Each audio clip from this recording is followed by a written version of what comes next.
बच्चों, आज की हिंदी शिक्षण की श्रृंखला में मैं आपकी हिंदी अध्यापिका हर्ष शर्मा पुनः आपका स्वागत करती हूँ।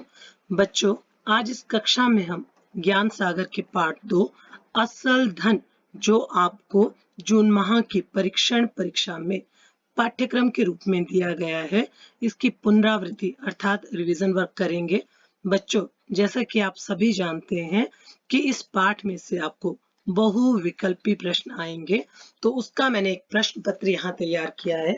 इस तरह का एक परीक्षण पत्र आपके सामने आएगा। परीक्षा के समय आपने क्या करना है, उसमें जो विकल्प दिए गए हैं उन विकल्पों में से सही विकल्प पर सही का निशान अंकित करना है।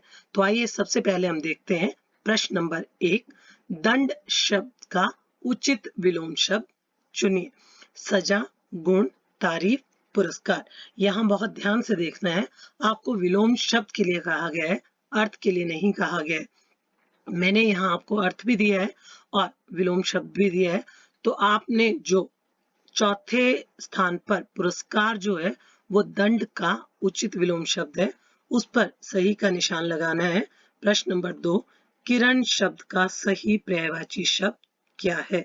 कर, मयूख, मयंक और करण। तो इसमें से मयूख शब्द, जैसा कि आप सभी जानते हैं, हमने अभ्यास सागर में किया है, वो सही विकल्प है, इसलिए आपने मयूख पर सही का निशान लगाना है। प्रश्न नंबर 3, अचानक आंधी आई में क्रिया का कौन सा रूप है? अब क्रिया का रूप छांटने के लिए हमें सबसे पहले इस बात का ज्ञान होना आवश्यक है कि कर्ता, कर्म और क्रिया तीनों जब वाक्य में हो तो सकर्मक क्रिया होती है, अन्यथा अगर कर्म ना हो तो अकर्मक क्रिया होती है। इस नियम को जब हम जानते हैं तो हमारे लिए अकर्मक और सकर्मक क्रिया छांटना आसान हो जाता है। तो अचानक आंधी आई में हमारे पास किसका, कर्म का अभाव है, इसलिए ये कौन सी है बच्चों? अकर्मक क्रिया। अब गड्ढा शब्द का हिंदी मानक रूप कौन सा है, वो लिखने के लिए हमें कहा गया है। मानक रूप सभी बच्चे जानते हैं, जो हलंत रूप होता है वो कौन सा रूप कहलाता है? हिंदी में मानक रूप कहलाता है। तो पहला शब्द हमारे पास है गड्ढा, और दूसरा शब्द क्या है बेटा? गढ़ा है, गढ़ा। और तीसरा शब्द क्या है? गड्ढा। और चौथा शब्द क्या है? गड्ढा। तो अब आप इन शब्दों को देख रहे हैं, ड है, ढ है और ड है। तो इन शब्दों में से हमारा गड्ढा एक ड का स्वर है, एक ढ का स्वर है। तो ड ढ का स्वर हमने जहां देखना है, तो ड और ढ का स्वर हमें मिल रहा है पहले विकल्प में। दूसरे विकल्प में हमें सिर्फ ढ का स्वर मिल रहा है, तीसरे में सिर्फ ड का स्वर मिल रहा है और चौथे में हमें फिर डबल ड का स्वर मिल रहा है। तो ये बाकी गलत है तीन विकल्प, पहला विकल्प हमारा सही है। प्रश्न नंबर 5, निम्नलिखित शब्दों में रेफ र का कौन सा रूप सही है? अब मैंने आपको आशीर्वाद शब्द दिया है 4 अलग अलग तरीके से लिखकर, आपने इसमें से छांटना है कि उसका सही रूप क्या है। कहा मैंने सही आपका क्या लगाया है? र का रेफ रूप लगाया है। पहला मैंने लिखा है आशीर्वाद, क्योंकि र का जो स्वर है वो पहले आता है अक्षर से, तो श से पहले इसका स्वर आ रहा है, इसलिए बन रहा है आशीर्वाद। दूसरा मैंने दिया है आशी व र व आ द, आ का स्वर बाद में आ रहा है। तीसरा मैंने दिया आशीर्वाद और चौथा मैंने दिया है आरशवाद। तो इस तरह आपने उच्चारण से देखना है कि र का स्वर कहाँ आना चाहिए, वो हमारे व के आ के स्वर के साथ आ रहा है, इसलिए वो व के बाद जो आ की मात्रा है उसके ऊपर आना चाहिए। तो तीसरा विकल्प हमारा क्या है? सही है बच्चों। अब हमारे पास प्रश्न नंबर 6 है, उच्चारण के आधार पर कौन सा शब्द सही है? सांप, सांप और सौंप। तो क्या होता है उच्चारण बच्चों? आ का स्वर है, सांप, आ का स्वर आ रहा है, इसलिए पहला विकल्प सही है। दूसरा है सांप, सांप नहीं होता है, अनुस्वार नहीं लगता है। और तीसरा, ये जो मैंने अर्धचंद्र लगाया है, इसका अ का स्वर आता है सौंप, तो ये सौंप भी सही नहीं है। इस तरह इस प्रश्न पत्र द्वारा हमने बच्चों जो आपकी परीक्षा का पाठ्यक्रम है उससे विपरीत जो पाठ है उसका हमने क्या किया, यहाँ पुनरावृत्ति कार्य किया। पाठ 2 आपको आएगा, उसके प्रश्न उत्तर आएंगे। ये मैंने सिर्फ उदाहरण के तौर पर आपको क्या किया है, इस तरह से अलग पाठ में से इस प्रश्न पत्र को बनाकर दिया है। तो परीक्षा की तैयारी हेतु जो आपकी परीक्षण परीक्षा है उसमें आप किसको करेंगे, पाठ 2 को ही रिवाइज करेंगे। तो आइए बच्चों, पाठ 2 की कहानी असल धन पर एक संक्षिप्त विवरण दे रही हूं, जिसे सुनकर आपको पाठ में मुख्य क्या घटनाएं घटी हैं उसके विषय में ज्ञान प्राप्त होगा।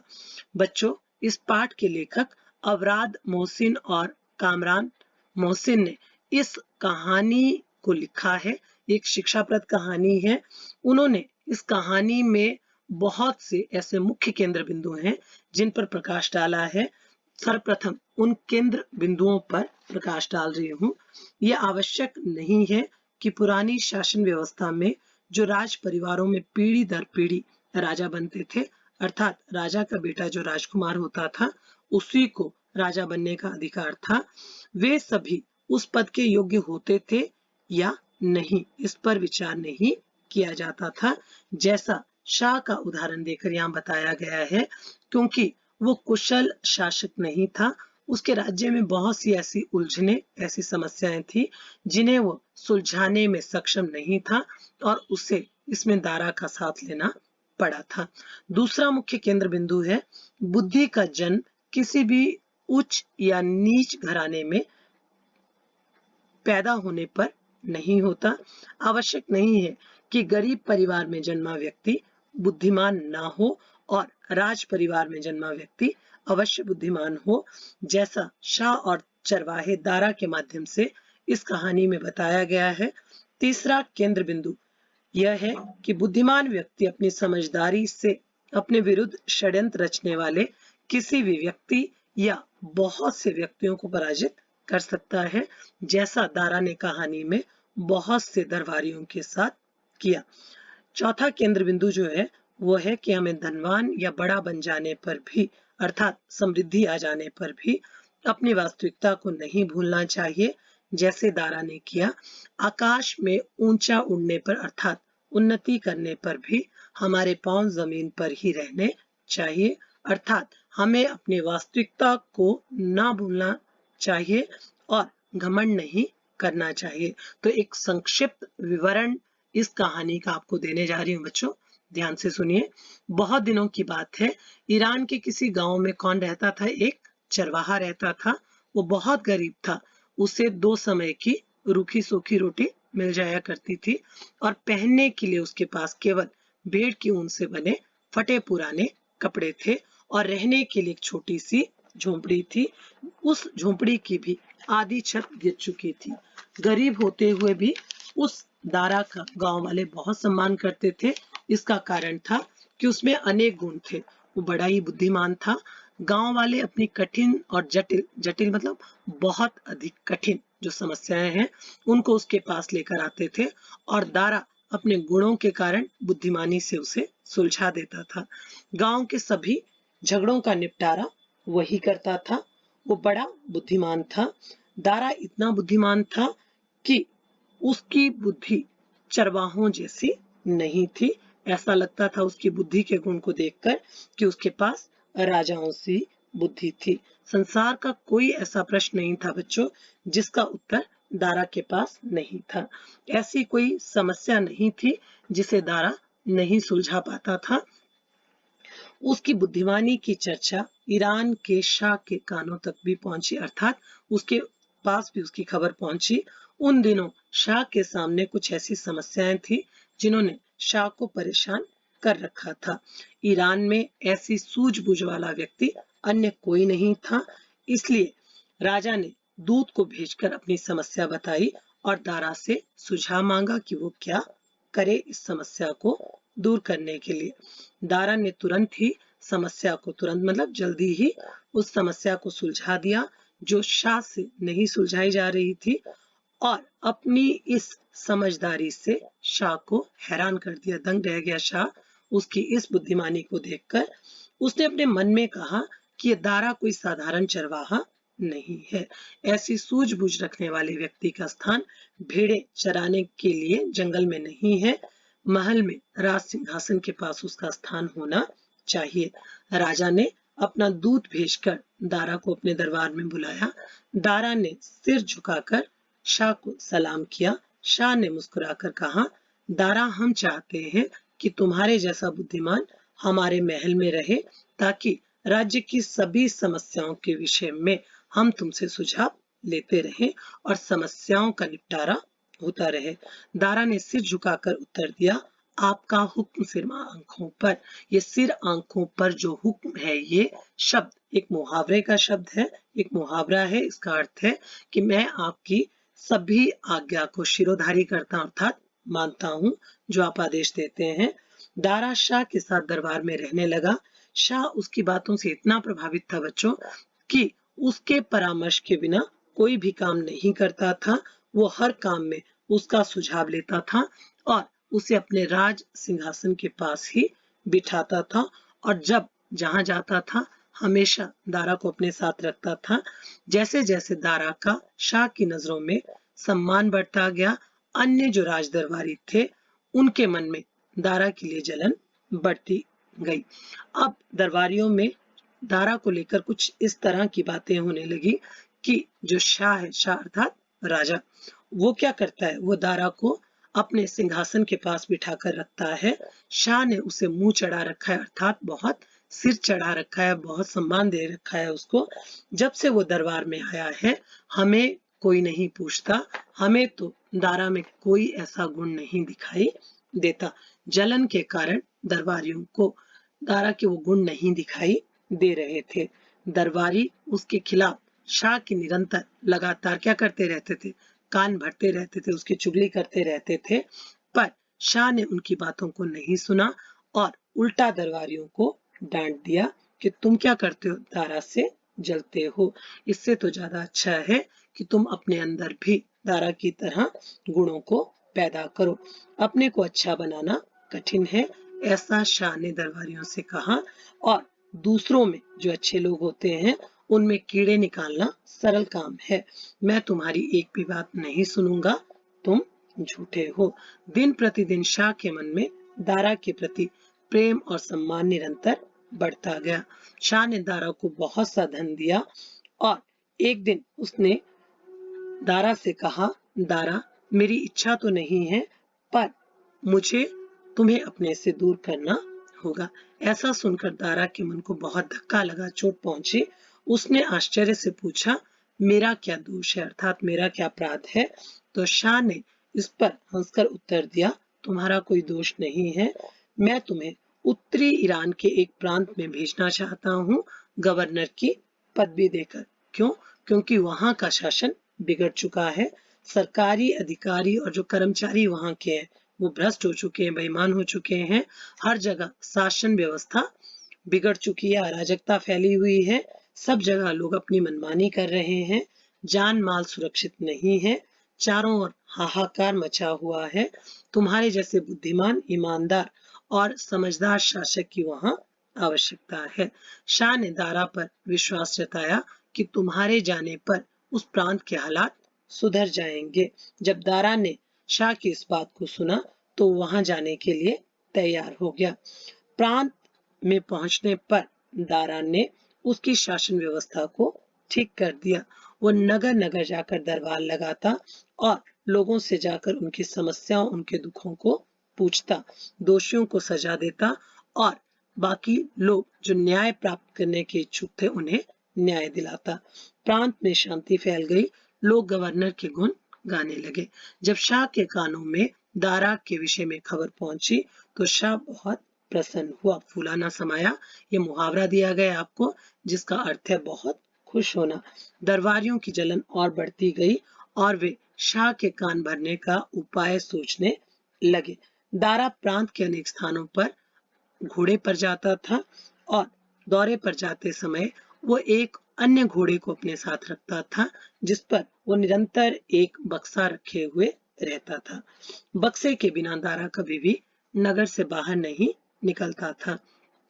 दरबारियों को दारा के खिलाफ शाह के कान भरने का एक और मौका मिल गया।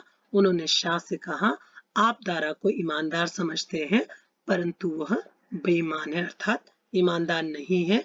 शाह ने दरबारियों पर बिगड़ कर कहा, तुम उससे जलते हो, इसलिए ऐसी बातें करते हो। तुम मेरे कान नहीं भर सकते, अर्थात उसकी चुगली मेरे साथ करके मुझे भड़का नहीं सकते हो। वे बोले, हमारे पास इस बात का सबूत है। तो शाह ने कहा कि मेरे सामने क्या किया जाए, उस सबूत को लाया जाए। तब दरबारियों ने कहा, महाराज, जब भी दारा नगर से बाहर कहीं जाता है तो अपने साथ एक संदूक को रखता है। उस संदूक में उसने बेईमानी से इकट्ठा किया हुआ धन रखा है। वो प्रजा को लूटता है, वो ईमानदार नहीं है, ढोंगी है। शाह की उलझन बढ़ती गई। उसने तुरंत दारा को अपने दरबार में हाजिर होने के लिए कहा। शाह मन में सोच रहा था कि अगर दारा ईमानदार नहीं है तो फिर संसार में कोई भी व्यक्ति ईमानदार नहीं हो सकता। जब दूत ने दारा को यह संदेश दिया तो दारा आश्चर्य में पड़ गया, हैरान हो गया। इस प्रकार दरबार में हाजिर होने का आदेश उसे बहुत अजीब सा लगा था, परंतु वह राजधानी की ओर चल पड़ा और शाह के सामने झुककर उसने कहा, महाराज, क्या आज्ञा है। उसके साथ बक्सा भी था। उस समय जो दरबार था वो दरबारियों की भीड़ से खचाखच मतलब बहुत अधिक मात्रा में भरा हुआ था। सबकी निगाहें उस बक्से पर गड़ी थी, अर्थात सब एकटक निरंतर उसको देख रहे थे। दरबारी एक दूसरे को इशारा कर रहे थे और मुस्कुरा रहे थे। उन्हें लग रहा था कि अब दारा की बेईमानी सामने आएगी।